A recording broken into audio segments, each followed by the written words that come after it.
So just from the start, I swear I literally like start a video and everyone texts me. Anyways, from the very beginning, let's start off with basic, not rules, but basic things that you need to do.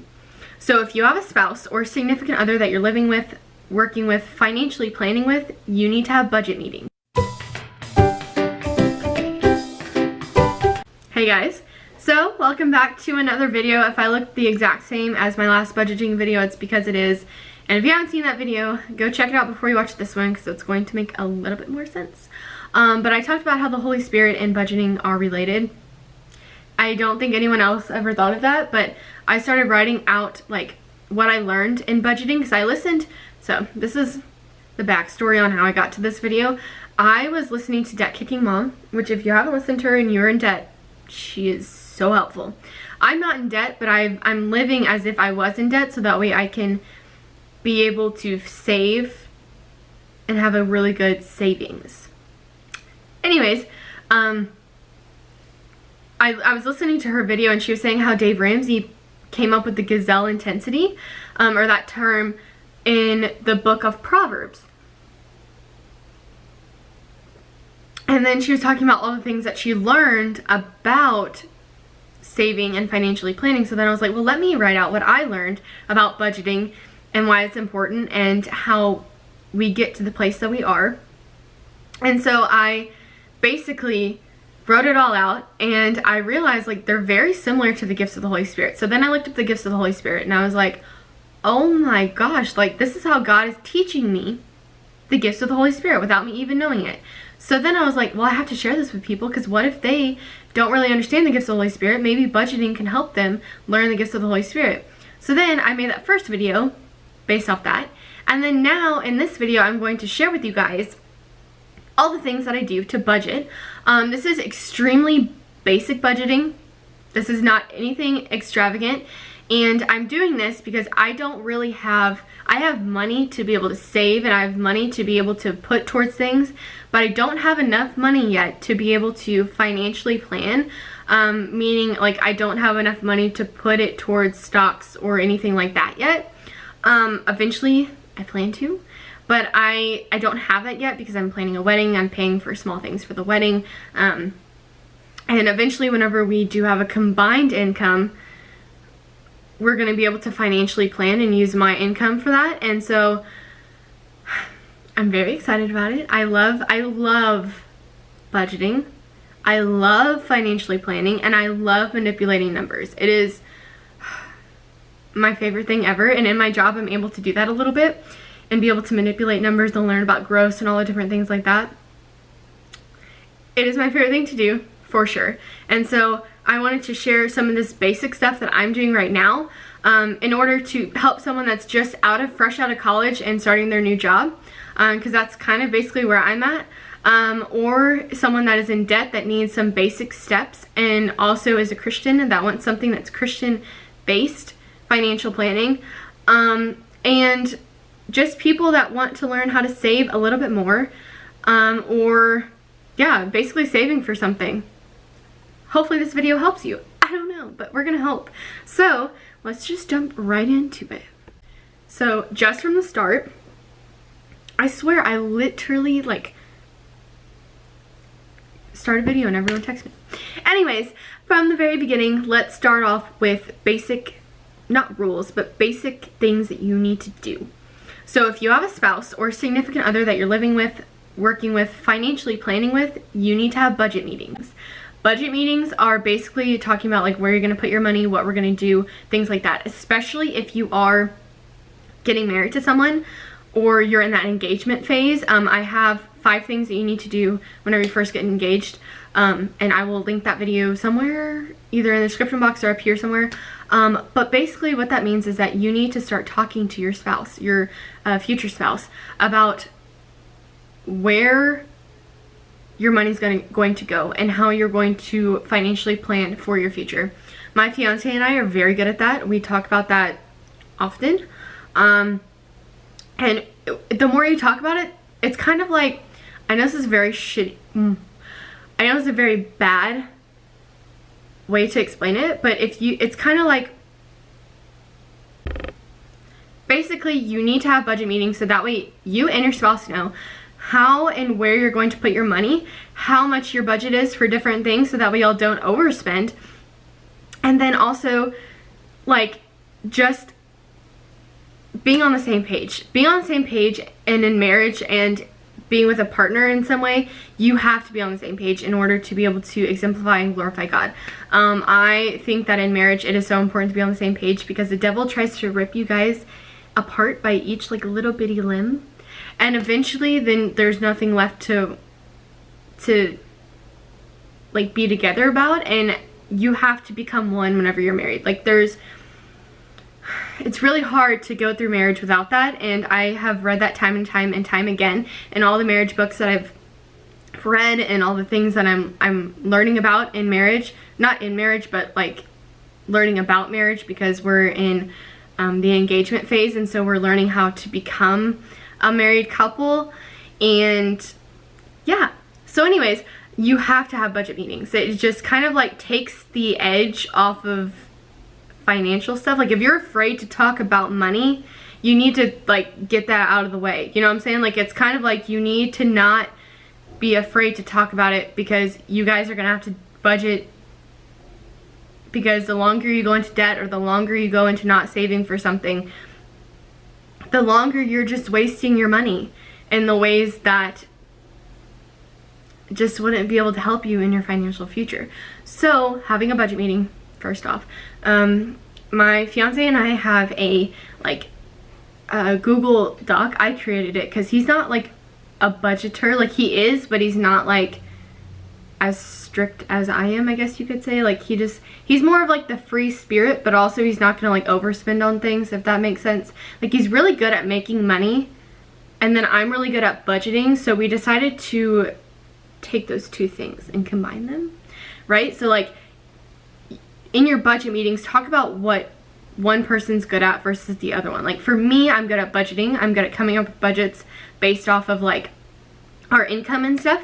And he's very good at like putting money into stocks, investing money, and he's really good at making money. So together we took our gifts and our talents and put them together. So I make the budget and he does all the investments and the being able to like make money through side hustles. I mean, I make money through side hustles like this and my blog and different things like that. Like, I make money through that, but he's the one that's really good at it. Like, mine is very insignificant compared to the money that he's making off of his side job. So he is the one that kind of does that. And I basically budget what we're going to be doing for the rest of it. So that's how our budget meetings go. Like, I go over like, okay, this is what I'm thinking about budgeting for this month. We have this and this event to go to, and I was thinking we could spend this much money for each event. What do you think? And then he will say either yes, or that's too low, let's increase it. So then I would take, okay, like, let's do that. And then I would take money from other places and it would just all work.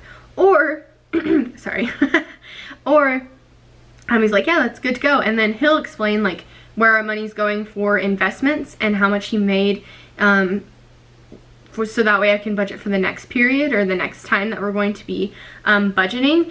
And that's what works for us. So figure out what works best for you, but that's what works best for us. And we're doing that right now during our engagement process, so that way whenever we're married, we're used to talking about money. We aren't afraid to talk about money, and it just kind of sets us up for a good financial base whenever we go into marriage, because we do not want to go into marriage being blind with the fact that we are not financially prepared. So that's what we decided. And we also figured out like how much I'm going to save for our honeymoon, how much he's going to save for the honeymoon, how much we need to invest in this, and like, because there's a lot of new things that you're going to be doing whenever you first get married, like buying a bunch of new stuff for your home and like different things like that. So we already planned for that, basically. Like, we already kind of planned financially for like how much we're going to spend here, what we're going to do with this, where we're going to buy. Like, we just have a bunch of different things already set in place. I'll probably make a new video talking about that because I find it important. But yeah, so first, sorry, that was really long-winded answer, but first you need to have a meeting talking about what you're going to be doing, and continually have meetings. So have the first initial meeting and then just have a lot of meetings after that, right? The next thing is to figure out when you want to budget, because a lot of people budget not just monthly but weekly, right? They budget weekly. I budget monthly because that's what works for us, because our pay periods are very different. I get paid once a week, so I get paid weekly, and he gets paid bi-weekly, and then our side incomes are basically just like whenever. So we basically focus on, like, mine is a very basic, like it's very consistent, and so is his, like for our like 40-hour week jobs. And so we basically plan and budget using our 40-hour week jobs and guaranteed money that we know we're going to have, and then all the extra stuff we just kind of invest in different things. So basically is because of that, and because of like the randomness that we have in our budget, but also like the stability that we have in the way that we get paid, I just do it monthly. It's just a lot easier for me. I plan out everything so that way we know how much is left over, and that way he can take that leftover money and invest it. Does that make sense? Like, I will budget everything out, and I will leave like a little bit of a cushion, right? Because I always keep random money in there, so that way we have a buffer. That way we have enough money just in case something happens. Like, I have all of that kind of in there. That's called the buffer. And anything after that is what he takes and he invests and he puts into like all the different areas of life, right? So that's what he does with all of that. So I just budget monthly so that way he can start thinking about where he wants to put our leftover money. The next thing is like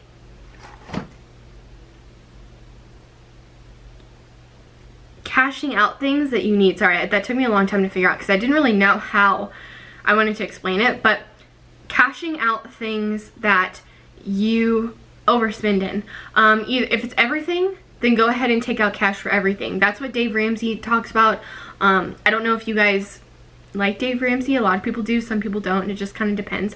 But I kept all the money into my bank account that I would need to be able to pay for bills, and then everything else I cashed out in the very beginning, just so that way I could see the money and visibly see where I'm gonna put things and how I'm gonna put savings into whatever. And that was just in the beginning, so that way I could like see it and understand it. But now I don't really have to do that. But in the very beginning, I had to cash out these 5 things for me to be able to really see where my money was. The first one is gas.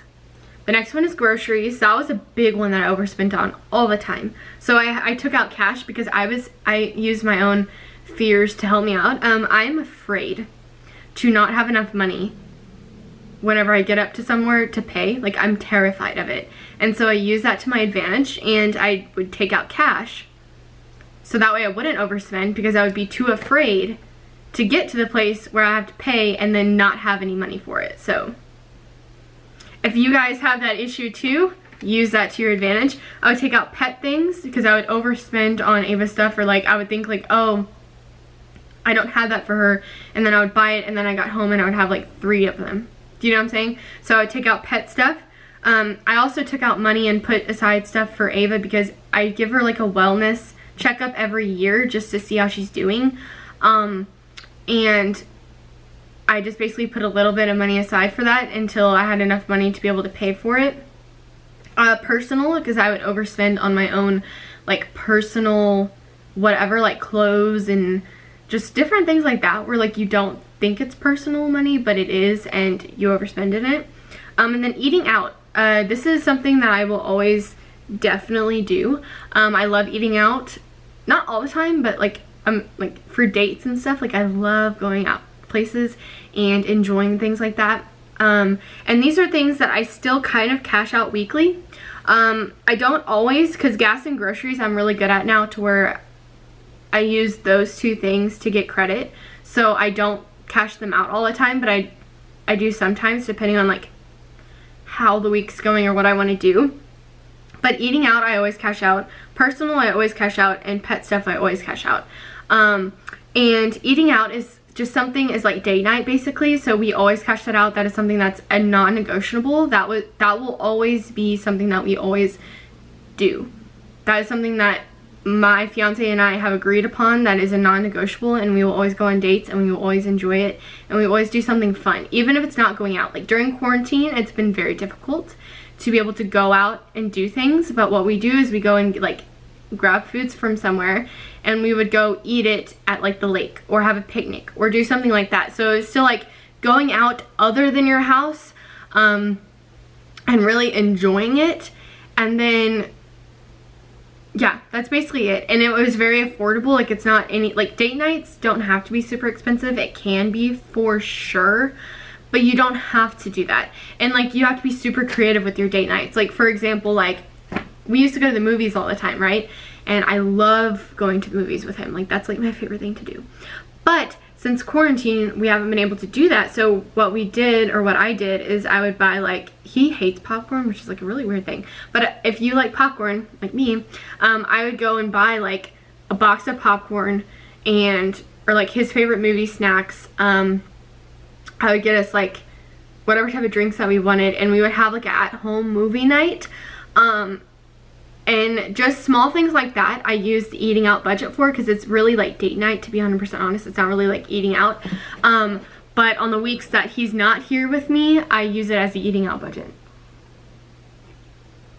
And it's just for the just in case kind of money, basically. Like if I'm traveling and I thought I was going to cook something, but I'm so tired from traveling that I don't really want to, I have the freedom to be able to go and get food.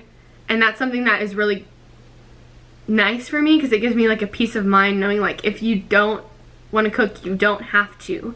You don't have to do that yet. Like I did in the very beginning of saving, but now I don't. And it's just a very nice peace of mind. But yeah, so that's just something to think about. Because we only put, I think we only put like $40 in the eating out date night fund. And we always somehow stick to it. Not in the very beginning of dating, but definitely now, because we have to be more realistic with our money, which kind of sucks. And his job changed, so we just never had like endless amounts of money to be able to go and spend on things. Anyways, and then after I cash all those things out, I would spend it, and then whatever was left over, I put into this envelope, and it was the random cash envelope. And eventually, if it was enough money, like if it was like in the hundreds of dollars, I would deposit it into my savings, and that was just like an added cushion into my savings. I mean, I still do this, but that's what I would do.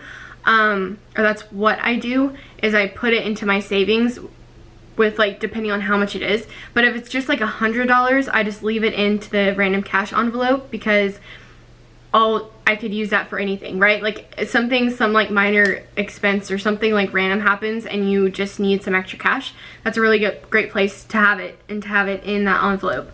But if it's not something, like if I don't end up using it for months, it eventually like builds up. Like I think my highest amount that I had in there was like $850. And I was able to deposit that into my savings, and that was such a good peace of mind knowing that that was just like leftover money that before I would just spend, but now I'm putting towards paying myself for my future. The next thing is sinking funds. I have quite a few sinking funds, because I'm not, like, now I'm more in like the maintenance stage of saving, because I saved up enough money to be able to put into my savings, and I have my emergency fund in there now plus some. So I'm just kind of maintaining what I'm doing, and I'm not like scrounging for pennies. Do you know what I'm saying? So for the past like 3 or 4 months, I've been able to have sinking funds, which is a great peace of mind that I highly recommend for people. I use the Debt Kicking Moms savings fund or not savings fund, sinking fund spreadsheet. She has it linked in one of her videos, and her video is in my hacks playlist on this channel. So if you want to go watch it, I highly recommend it. Please go watch it. It is in the hacks playlist, so that way you guys can always rewatch it and not have to find this video and then click on the link and then blah, blah, blah. You can just go to the hacks place and you can see all of that. So anyways, I use hers for that, and I just edited the Excel spreadsheet to what I wanted it to be, and then I just basically put that in there. So let's go over sinking funds.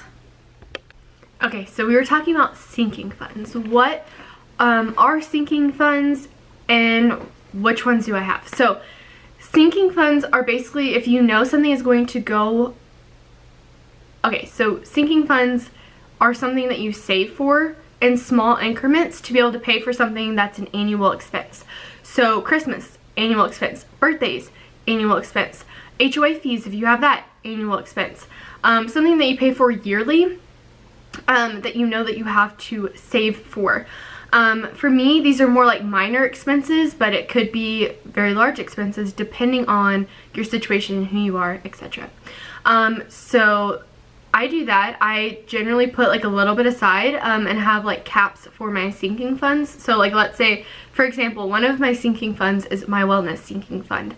So wellness is considered like all supplements that I use, all essential oils that I use, and then all fitness products that I use. I have a cap of that of $300. I keep $300 just for wellness every single month, depending on like what I need for that month. Wellness products are extremely expensive, so having a cap is very helpful for me to be able to maintain that, and then using that money towards that is very, very helpful. So once it goes down a little bit, so like let's say I use $50 of it to do this, then I add $50 to it, so that way it's maintained $300 the whole time. The next one that I have for sinking funds is Christmas. Christmas is my favorite one. I have a cap of, I don't really remember what I have a cap of. It kind of changes. Like this year it's a little bit more expensive than my past years, but in college I had a cap of $1,000, which sounds like a lot, which it kind of is a lot for a college kid, but I would overspend a lot, so I just figured I needed to bump the budget up so that way I would have enough money for that. But if I ever don't spend all of my Christmas money, sometimes that happened, like for example last year I spent less money than I ever have on Christmas because I had a budget for it, and I basically took that leftover money that I had and treated myself to getting a coffee and going bargain Christmas shopping. I guess it's hunting. Bargain Christmas shopping. So after the Christmas season, there's a bunch of stuff that's on sale, and so I would go and just buy all the things that were on sale because I had time, and I got myself a coffee because I love buying coffee, and I made a full day out of it, and it was so fun. And so that's what I do for Christmas. I keep Christmas and holidays separate. So another one of my sinking funds is holidays. Holidays also includes birthdays and different things like that, like 4th of July. Like if I have to go make a meal for 4th of July or a side, I use that money for that. If I have Thanksgiving, because a lot of people spend a lot of money on Thanksgiving, and I could see if you're hosting it and even like bringing stuff and the fuel to drive there, you kind of needed to budget for, so I kept a sinking fund for that. And birthdays come up every single year, and you have to spend money on them every single year, so have something to just have money to pull from it, so that's what I do for that.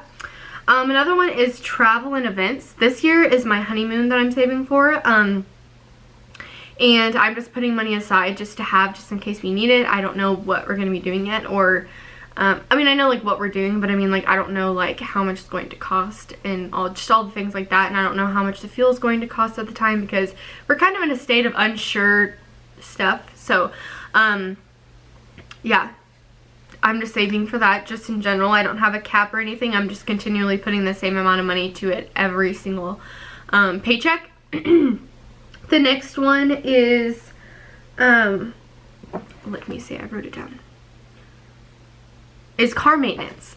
that's a new one. I just added that because I finally have enough money to be able to put money towards that, because if you don't know, if you haven't watched any of my vlogs, my car like effed up bad. Like it's really messed up.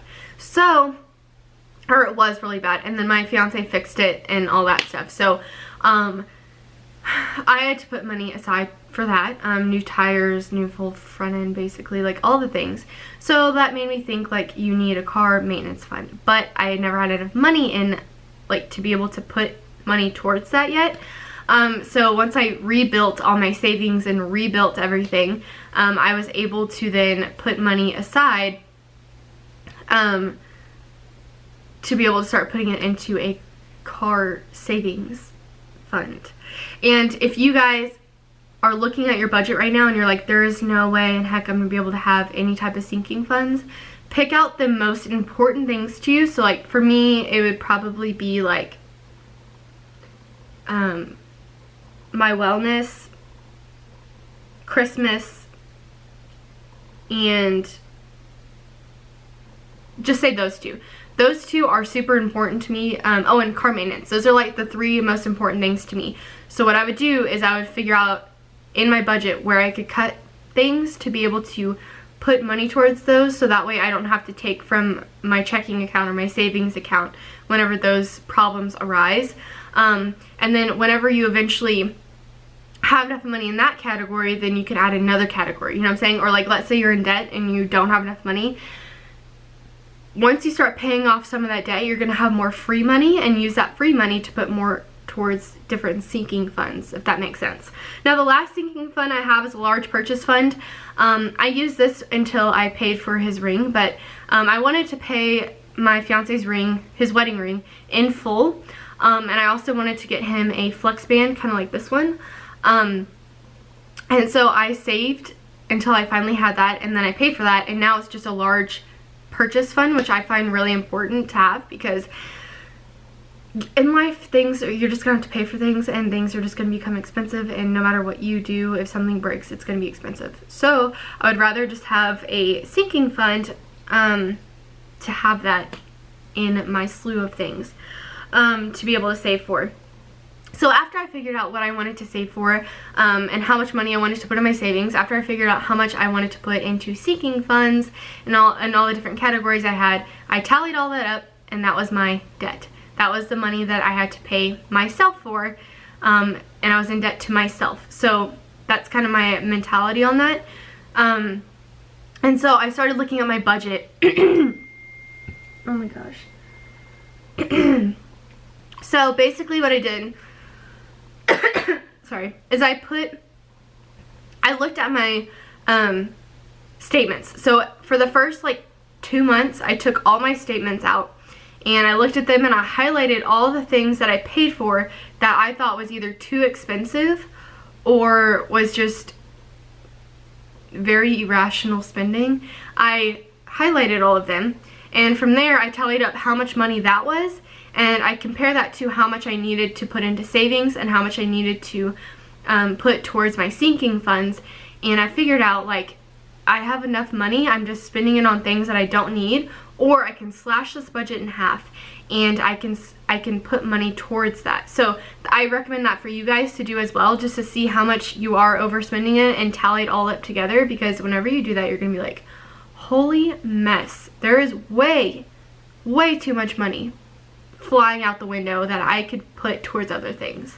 I was honestly genuinely shocked. So I started off with that. I started cutting out those things in my life and started getting used to not spending things that I knew that I could spend on.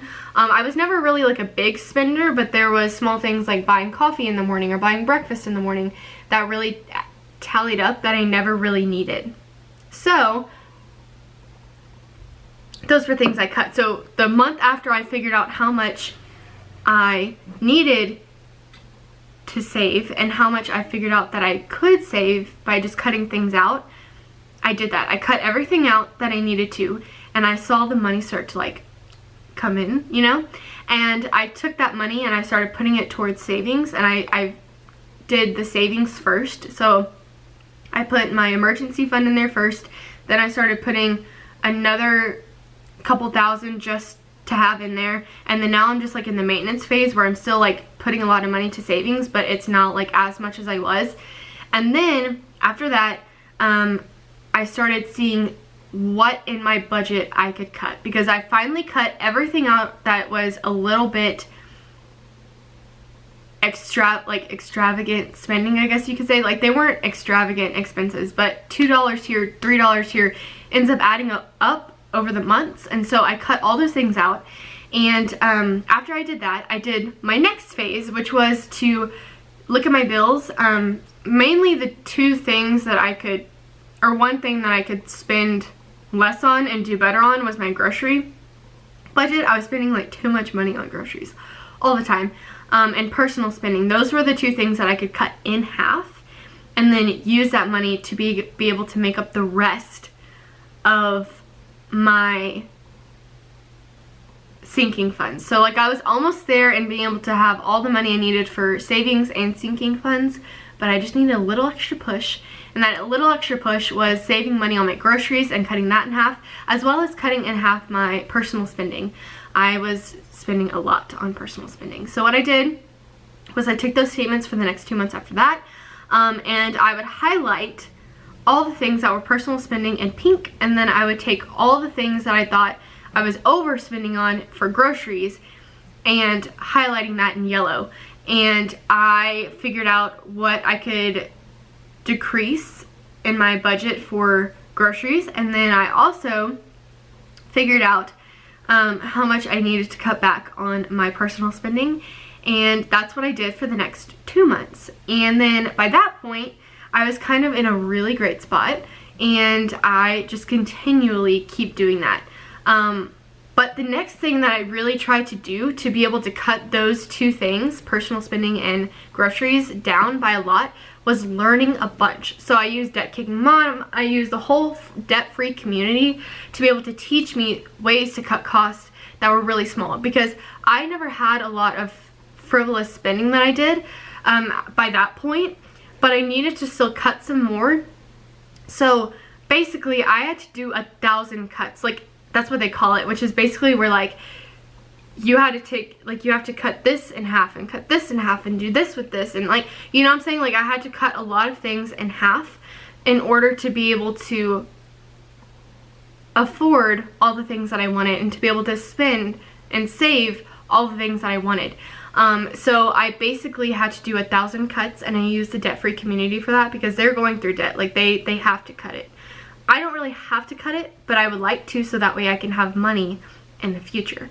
So I use them and lean on them heavily. Debt Kicking Mom is the best at giving you just practical tips. She does this so eloquently, and she's very Christian based, which is why I like her as well. So if you guys want to check her out, please do that.